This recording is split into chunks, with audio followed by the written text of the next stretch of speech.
So, hey y'all, thank you for tuning in for episode 3 of TalkNSpit. I truly appreciate y'all for rocking with me. Today we're talking about something that's super, super personal and something that I'm passionate about and sensitive about, a topic of mental health. And I brought on Michael. He's a phenomenal man and he has a lot of great things going on. And so I put a Facebook post out asking people who wanted to talk about mental health, and he was adamant, y'all. Like, he was on it. And it, like, when I say, I actually kind of forgot that me and him were supposed to have this conversation, but he was super passionate about it. So I'm excited about this conversation. It's something that needs to be discussed in the Black community, especially because I know in my household we didn't talk about it, but I'm gonna let Michael introduce himself and tell us about all the great things he got going on. Well, and yeah, what's up? Brianna, I appreciate you for having me on the show. My name is Michael Smith, community activist, community worker, outreach program as well. Founder and president of Community Needs Community. We are a local grassroots upstart.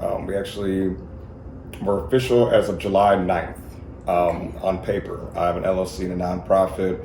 And then we also sponsor this wonderful clothing that gives 30% back to the community as well. So as Brianna said earlier, I'm extremely passionate about this particular topic. I feel like I would be a quintessential person that has been not only directly affected by this, but I really feel like I encompass the essence of what mental health encompasses getting over.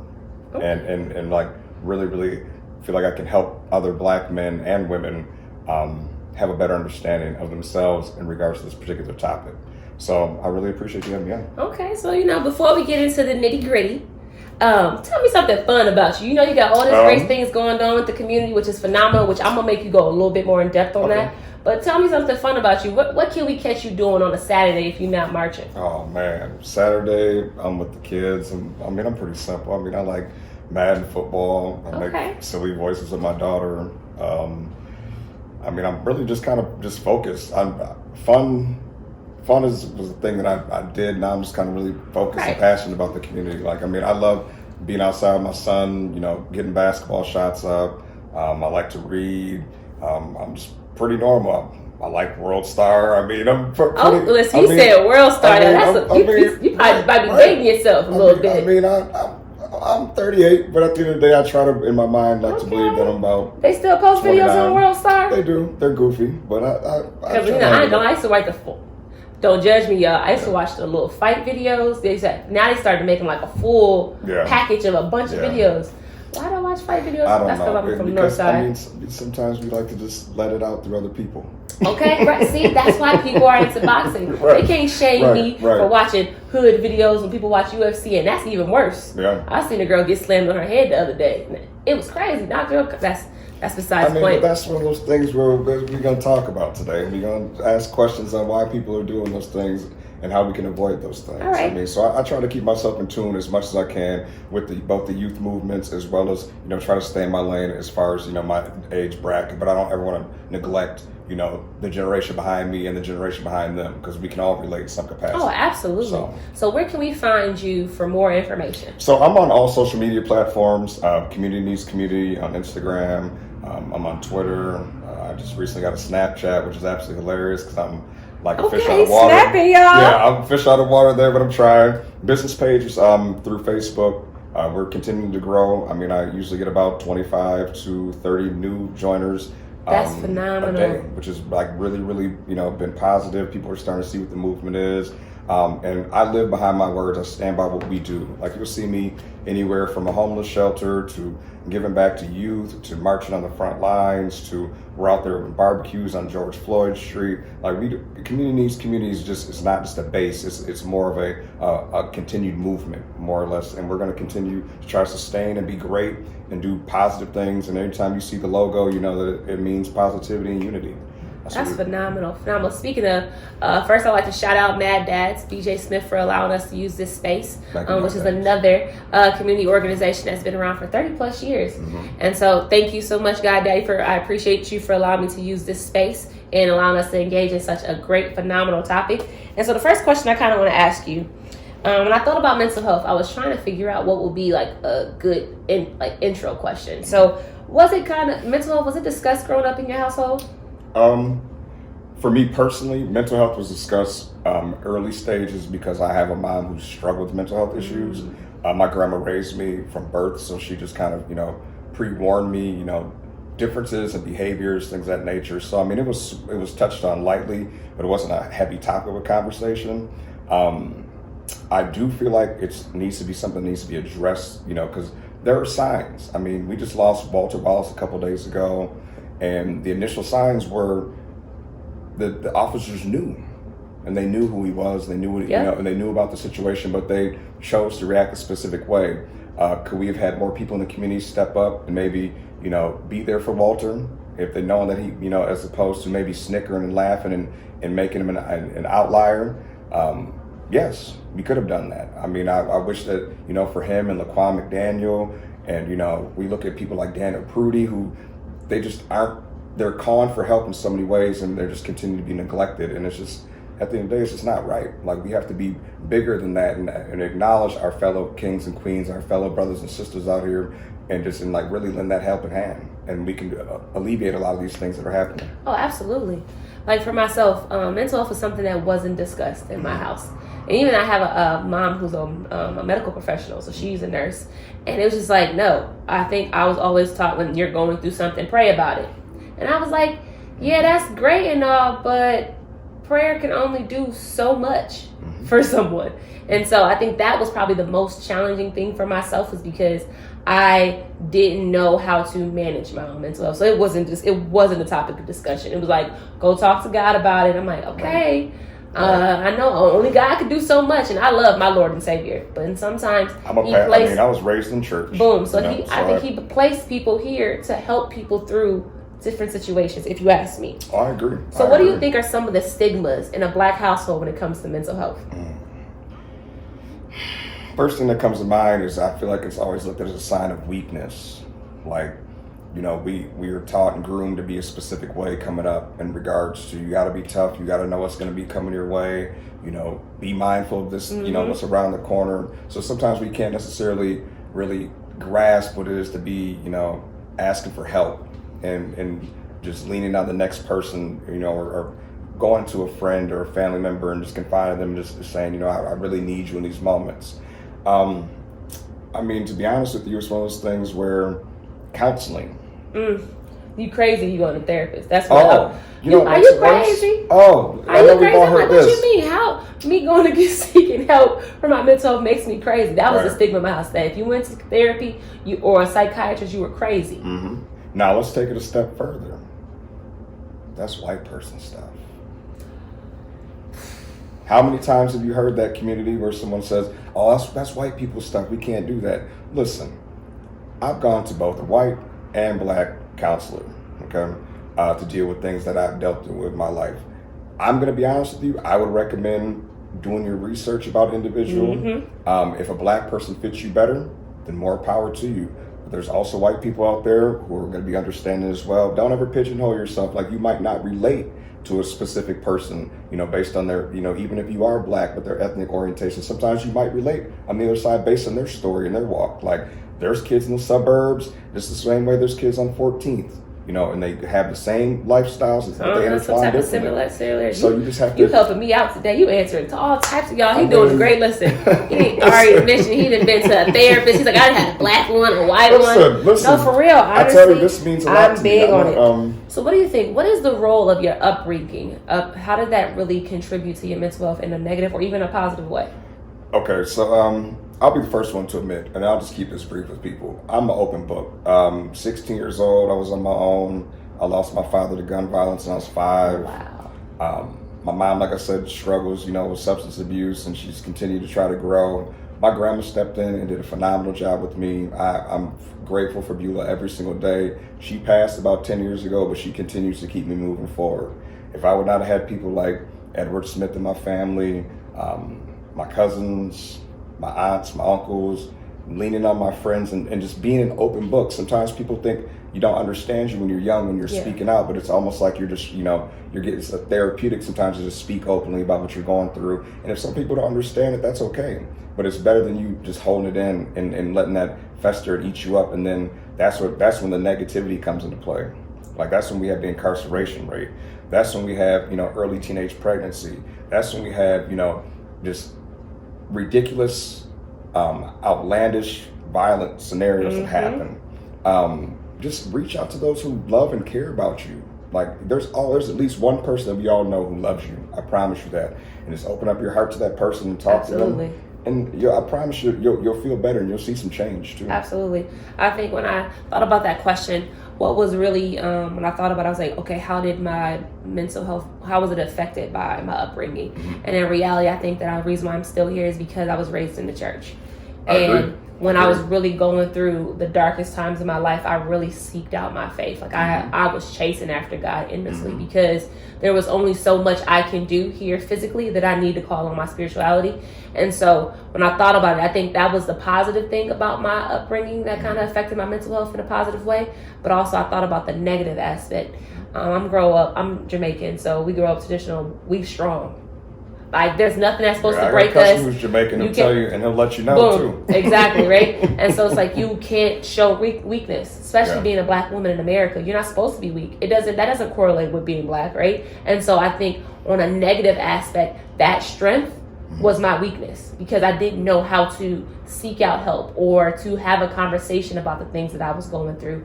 And so I always was interested to see how other people's upbringing was like, how that kind of affected them. Because I know it was like a double-sized coin, like you flip it on heads, it was positive, flip it on tails, it was negative. Right. And so that's why I was like, okay, I'm always asking questions. I'm like, okay, I'm kind of curious about what someone else would think about it. I'm going to be honest with you. I don't know I think that maybe what happened with George Floyd, maybe you just kind of start to see it more and more through the visuals, through social media. I'll just quickly side topic on mental health.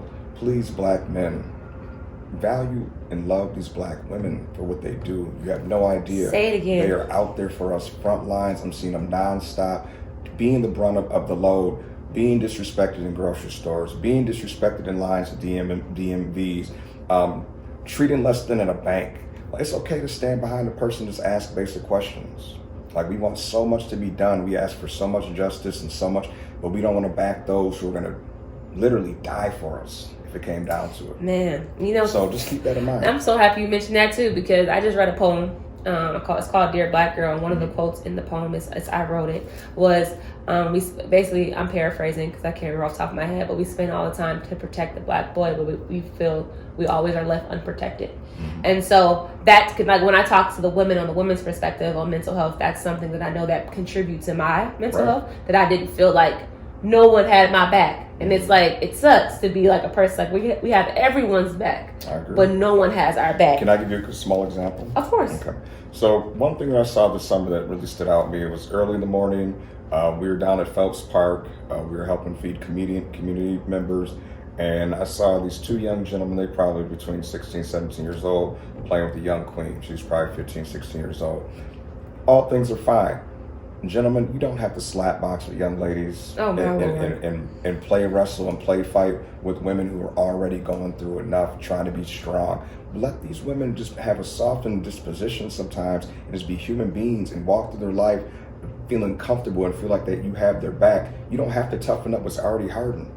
Absolutely. And I repeat, you do not have to toughen up what has already been hardened. Oh, 100%. I love that. So in my opinion, I feel that society has been designed to put the black man down, right? We're talking about slavery. We're talking about the civil rights movement. We're talking about mass incarceration. How does that contribute to black men not understanding how to manage their mental health? Or what does that do to your mental health? So I was, when I was just kind of writing some of the questions out, like for answers out to the pre-questions that were asked, and some just stood out to me, and I just kind of want to point out something I call what is called PTSD disappointment in society. It's something that's kind of thought of, and it's basically how a black man wakes up every day. So we wake up every day conditioned either to see something negative, i.e. police brutality. We have families, we have to be the head of the household. We have the bills we have to pay for, whatever family issue that might arise through text message or phone call. And you usually receive these things all within the first hour of you waking up. Yeah. And that just determines how the rest of your day is going to flow. So it's for every single time that a person decides to glorify and highlight, the newest pair of Jordans that you have on, or a Fendi belt. please take that same moment to check on someone who might not have as many likes on a post as you do, or is kind of looked at as the outcast per se, like a Elijah McClain. We all have Elijah McClain in our group, and we don't even realize it. You might not see it based on because they might just isolate themselves to the group. Those are the people that you need to check on and ask about. Absolutely. Because we all have a superstar in the group as well, and it shows daily on social media, and we all love that person, he or she. But we also have an Elijah McClain too. So please keep that person in mind as well. And that's all I ask. Absolutely. I think the best thing, right, for Black men is for Black men to support each other. Mm-hmm. I think a lot of times in society, as Black individuals, we're pinned against each other consistently. Like, this is something that you see. They did it with colorism, right? Light skin, dark skin. Light skin, dark skin. It was automatic. Mm-hmm. I'm lighter. I'm supposed to be better. You're darker. You're supposed to be worse. And so it's like, when I think about all the things that are attacking Black men, I can only imagine how challenging it is to just wake up and exist in society. To know that you are the most feared individual in society. Like, I know that you said, like, you have all these things that transpire within the hour of you waking up. How does that take a toll on your mental health? Like, how do Black men, and I know you're speaking from the perspective of just yourself, how do Black men stay sane? It's funny because I had an answer on the paper, and when I actually hear that live, every day you just have to take a moment for yourself. It doesn't matter what the scenario is.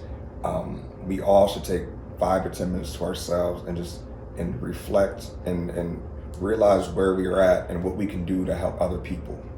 I think that sometimes as Black men, we get so caught up in having to be tough and, oh man, I don't want to be seen as weak, or oh, these girls might think that I'm soft.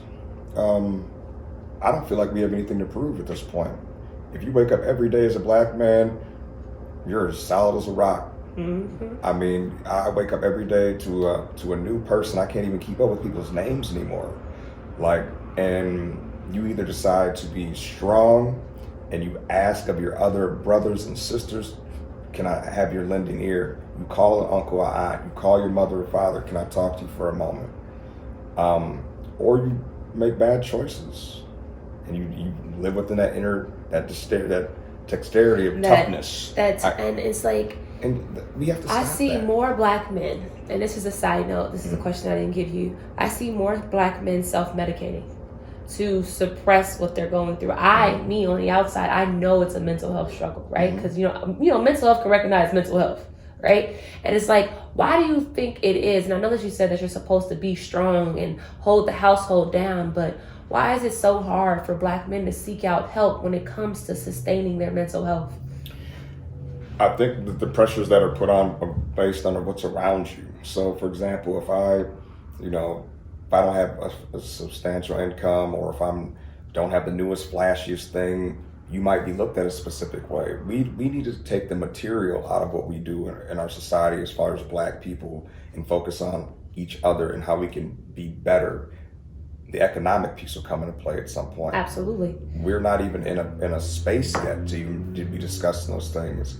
I think that we have so many leaders in the city too that if collectively have a voice that can, speak up and lend their ear to those and tell their struggles and share their stories. I mean, I would like to see a lot of people come up here, sit at this table and actually have this conversation. Absolutely. Brianna's got this phenomenal show. She's got a great, I'm sitting here right now, I'm looking at a gentleman who's done so much for this community. I mean, there's so many, I'm sure that someone could walk through these doors and ask, can someone talk to me for a little bit? And I'm sure that someone's going to reach out. And absolutely. So, just ask. Like I said, community needs community. Simply send me an email, send me a direct message, send me just a business message.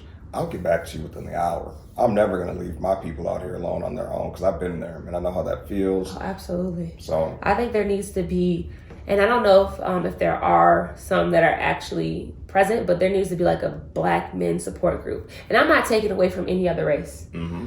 But the reason why I'm really focusing on, Black individuals is because that's something that we don't talk about. You got to think in other households, you said, remember, that's a white person thing. White people go to therapy.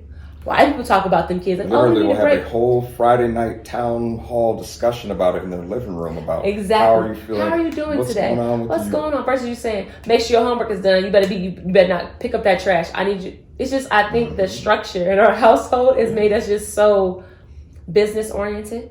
Like everything's business. I'm getting straight to business. I'm working my butt off. Right. I'm doing my job effectively. Right. And it's challenging because you think that if you show any sign of weakness, what's going to be the outcome? Like, for instance, my brothers were told not to cry. Men don't cry. I'm like, yes, they do. Listen, speaking of crying, if we can ever get to the point where we stop laughing at another man for shedding tears in a situation, okay, that would be a beautiful thing. Like, I mean, I'll tell you this, I've come a long way in my life, and it just takes perseverance and actually taking a moment to step back and asking people, what did you see what I was doing there? What do you think I can change? I know I might be perceived a specific way. What would you like? What do you think could help me do that? Like, ask other open people. dialogue. Difficult conversations have to be taken Correct. place. Someone, I mean, the basic of concepts is if you heard it more than 3 times, you got to start looking at yourself. So, okay. I mean, if you aren't willing to actually accept those things, if someone tells you that you're a hothead and you hear it a few times, you're probably a hothead. If someone tells you that you don't listen or you're irresponsive to certain things, you probably don't listen or you're unresponsive to certain things. If someone tells you you're a bully, you're probably a bully. It's up to you to actually start to look at yourself in the mirror and say, how can I change that? Absolutely, 100%. Counseling, therapy. If you don't have it in you to talk to someone else, it's okay to pay $25 on a copay.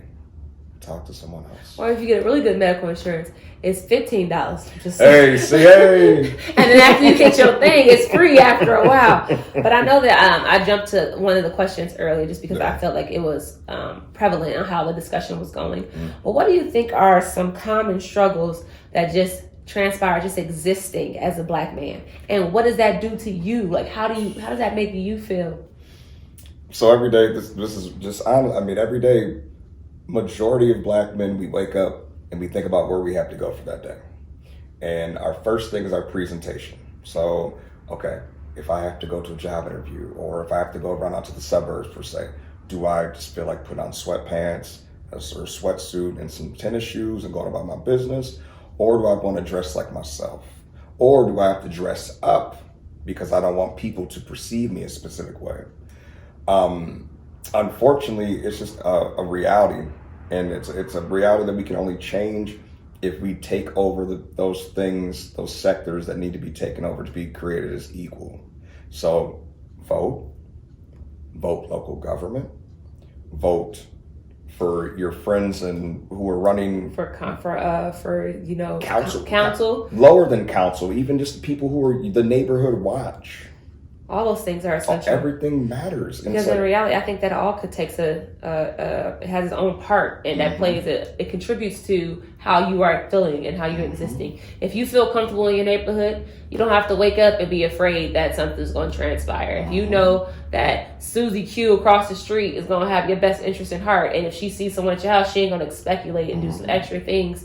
Because I remember just like knowing that I live in Eagan, right? And I know there was 3 families of color in our block area, but both of them moved. So now it's only us. So we're the only Black family. So I'm happy that our block is tight knit. But imagine if we didn't have that. My mom was a part of the community watch. They know that she's at least a good person. They don't have the stigma that's attached to Black people.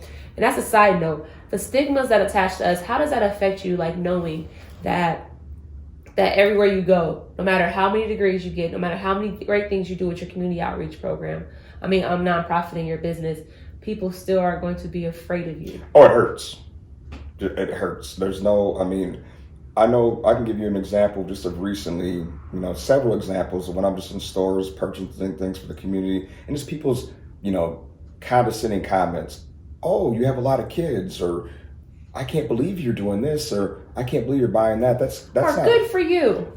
I don't need a pat on the back for what we're doing. I just want you to respect that we're out here. There are very positive Black men in this city that are doing positive things, to continue to try to keep connected in the city. I don't really have to feel like, shouldn't have to feel like I have to justify what I'm doing. Absolutely. Or give you this grand spiel all the time. Absolutely. Or because you don't believe that I have the fortitude to create my own lane and make sure that the people around me are taken care of, be it the city.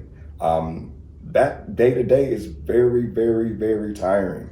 We can never seem to get above the 8 ball. We can never, even the ones in the highest level of their successes, they still have to prove themselves every day. Day in and day out. And that's what people don't understand, like what we're talking about. Like that type of stuff takes a mental toll on you even when you're trying your hardest, you're trying to differentiate yourself from someone who's being seen on TV or how society may view you, and boom, there it is again.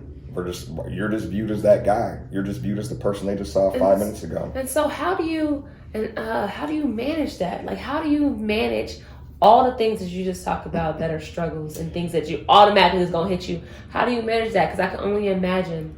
And I'm going to give you a side note. I had a guy friend, super successful. He wound up killing himself a couple years ago. And people were like shocked. And I didn't see it coming. I'm like, this is one of the most successful Black men that I know, right? And it's like to see that. And what you just talked about is that no matter what you do right, people are still going to have this image of you. Like, so how are you managing that feeling, knowing that that's how society views you? I just speak from personal. At this point, I don't care. I look at it like I know where my heart lies. We were speaking in the spiritual realm earlier. I was raised in church. I know that the Creator has put me in position to be speaking to you today. And sometimes you have to, you just have to just keep pressing forward and ignore the things that you can't control. If it does become taxing to you, where it becomes a situation where it mentally is draining, then that's when you need to speak up, start, reach out, or just take a break. Sometimes it's okay to decompress because we can never leave our skin, but it's okay to decompress and leave from a movement. Like we wake up every day looking like this, okay? I mean, and we don't crack. Unless you smoke it. Sorry. Don't smoke cigarettes, people. Don't smoke cigarettes. Don't smoke crack. I had a sister. My mom and my sister both struggled with a crack addiction. So yeah, substance abuse, man, is something. And that's another way that people. And my sister's going to be on my mental health in women because that's why she got addicted to crack cocaine, because she suppressed her feelings. Yeah. That's just a side note. Yeah. And so, what would you say? So, for instance, you say you just don't care anymore, right? What would you say for the young brothers that still caring what society thinks, still buying all this stuff, who are living beyond their means because they want to have this image of them being successful or suppressing all the things that they're going through by turning to the substance? What do you say for them to help them manage their mental health? You have to start asking yourself why you're doing these things. So are you doing it because it makes you feel better about the small successes that you obtain through your work? Or are you doing it trying to fit into a crowd? And then when that crowd leaves, what's going to be the end factor of that, the end game? Are you going to still glorify those same things? Do you think a person values you less because you don't have those things? I mean, it's okay. You could have Levi jeans on, a nice Walmart sweatshirt, jeans on, whatever it may be, whatever makes you comfortable, whatever makes you feel good about you. And still, you should be able to stand above the crowd. If you let what material is define you as a person, please start to look a little bit deeper inside and ask some real questions, because you can never, ever let what someone else is making off of you. Mind you, you are feeding other people substantially. Their Maybachs, the Bentleys. Please invest in your own community. Invest in community. Invest in other outlets out here that are doing their thing. Black Excellence with Houston Whites is doing a phenomenal job. There are other clothing brands. There are other outlets. There are other people making sweets. You don't have to go with Hostess. Go with Black. I got spices, love it, seasoning. Let me just throw that out there. Beard oil, hair oil. There's so many different things we could be doing with the Black dollar, recycling it, that could actually help people with their mental health. Nothing feels better than when you can create your own and do for yourself. It's a sense of pride that you can never actually formulate into words, and you continue to see the success. Be successful on your own. Don't continue. Stop giving back to these people. They don't care about you. they simply mock you, and a lot of them disdain you as people. Right. That's a reality. So if you living for, basically what you're saying, y'all, if y'all living for someone else and it has nothing to do with you physically, you're in the wrong business. So you need to make sure that you're not only investing in you, but investing in people that look like you, making sure that you're giving back to your community so that you don't find the youth suppressing all the things that, because to be honest, it's generational. It just is a continue. I find life as a Ferris wheel. I feel like there's some common things that are going to happen for the next generation that happen for me. Common things that happen for me that happen for you. Correct. It's literally a Ferris wheel. It just continues to keep going around. And so I know for a fact that I'm going to have a conversation with my nephew about him trying to prove what he looks like and dressing and how he cuts his hair. And I know I'm going to have that conversation because it's designed that way. It's inevitable until we stop making it that way. Absolutely. I mean, we could really over this next. I personally believe. I tell my son every day. He's 16 years old, and I say, I really believe in the next 20, 25 years that we could see a true change. Now, how much people are willing to invest in that change or stay in status quo is up to them. Mm-hmm. Absolutely. But I mean, like I said, not everybody needs to be a basketball player, football player, athlete, musician. We need doctors, lawyers, we need teachers, counselors, workers, electricians, plumbers, you name it. Trade schools is where the money is. Will create you real money and real commerce. Like you can put yourself in a position making $75,000 to $80,000 and have zero loans. Absolutely. One of my homeboys told me that his grandfather told him, he said, grandson, if you learn how to work with your hands, you'll never be broke. Correct. Unfortunately, I don't. That's why I go with the style piece. All right, look. Honestly, I do. I can change my own oil, my own tire. I get up under there, drop the oil out there, and get all messy. Mm-hmm. That's just my stepfather. And I know how to detail my car. Now, do I want to? Not with these. Okay, I was going to ask some questions. I just paid for these to get done, so I ain't changing no more oils. But I will if I have to. Okay, that's those what you call those. I'm getting on the plane nails. Okay, look, I am. Shout out to Mexico. I'll see y'all tomorrow. And when this episode airs, I've already went to Mexico. Okay. But so you talked a little bit about you going into therapy. Tell me your experience. Like, how were you feeling before you started to do therapy? And then what did it kind of do and help you afterwards? Going to therapy, to be honest with you, when I figured out that I needed to, emotionally broke me down because it let me know that I really had a problem that I needed help figuring out. And like I said earlier, being deemed as weak as a black man or even like looked at a specific way. Oh, you go to counseling? People, treated me differently. I was afraid to talk about it. We're talking late 90s, especially Minneapolis. You couldn't be counseling.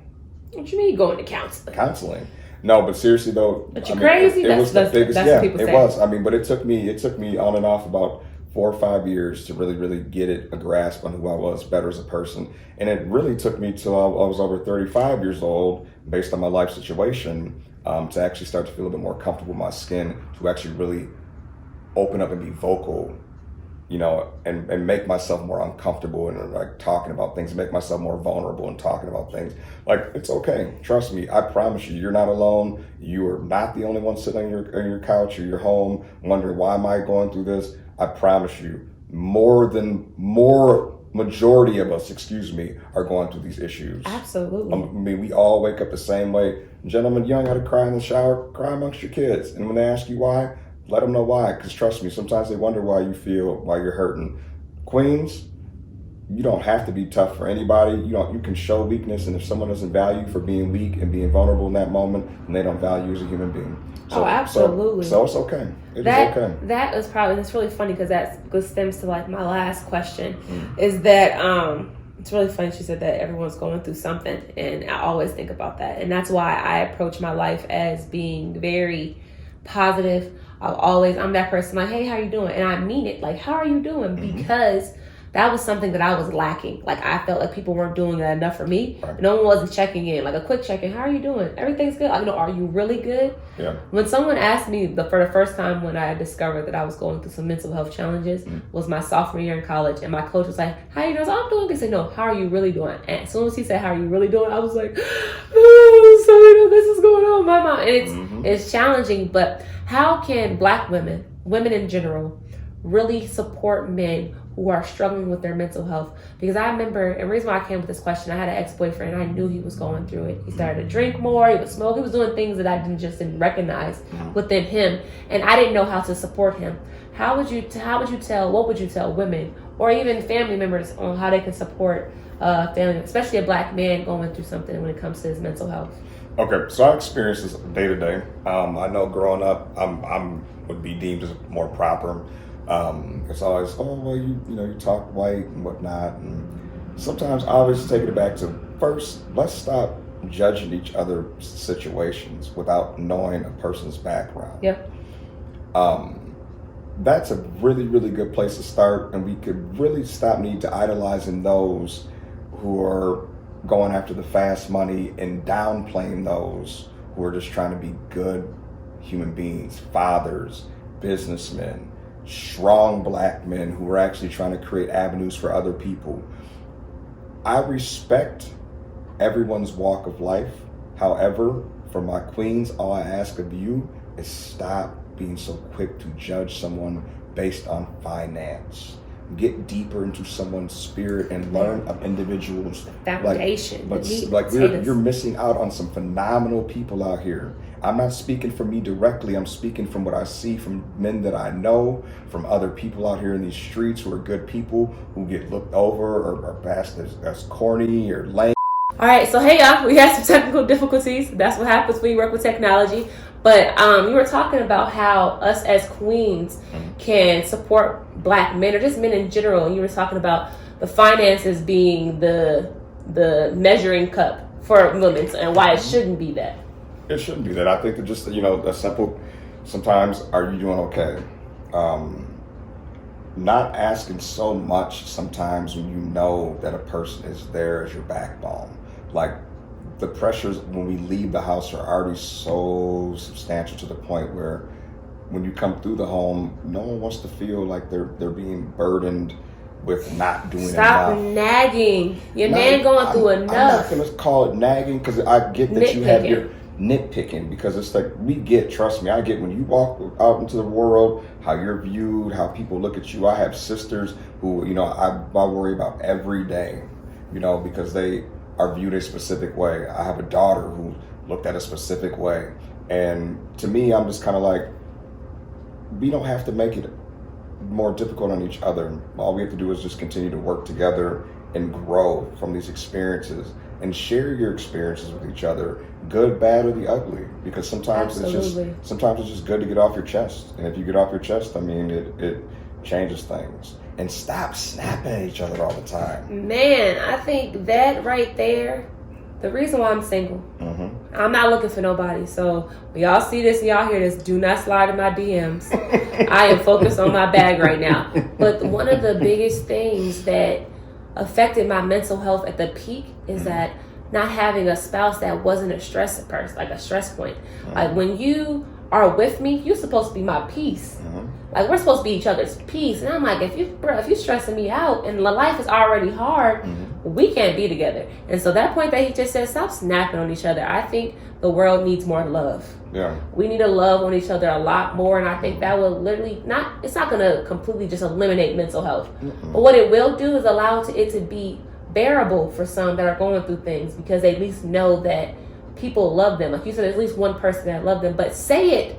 Tell them that person. Show it in your actions that you actually love them versus saying, well, they know. Yeah. Because at the point of my mental health, I know that I am my mom's world. I knew that it would crush her, but I felt like she still wasn't enough. And so even that one person that my mom was my rock, she is the person that I can call at 2 o'clock in the morning to talk drama about my best friends, call her about a man. I'll send her pictures like, Mom, what's this? Like, I got this pimple on my butt. That's how me and my mom are. Like, that's my best friend. Love it. But it's like, she still wasn't enough. So yes, it's great to have one person, but you need a whole tribe of people that are there for you. We can use the old saying, it takes a village. It does. I've heard people, well, that village, mentality has changed because you chose to let it change. Because you chose when we lost, our grandparents. Right. We watched G-Ma. Yeah, we chose. For me, it was Natty, and for me, it's like when you lose those pillars in your community. We've now taken on this stance where I'm going to make sure to protect mine in my house. And mine only. And it's just like mine. You start to ask yourself, do your kids know their cousins? I mean, that can bring on mental health issues within itself. Like, do they know their uncles, their aunts? Like, how many times, and this is such a segue, how many times did you go places and you got your first cousins, your uncle on the grill, your grandfather there? Like, those are the things that I look forward to. That's how I grew up. I mean, it was pretty much standard. They don't do that now. And it's sad because I'll even take responsibility, as the eldest, cousin, or one of the eldest cousins in up here, and then one of the eldest cousins in my, original hometown of Cincinnati. I take full responsibility for those things too. If I'm in town, we got to hang out.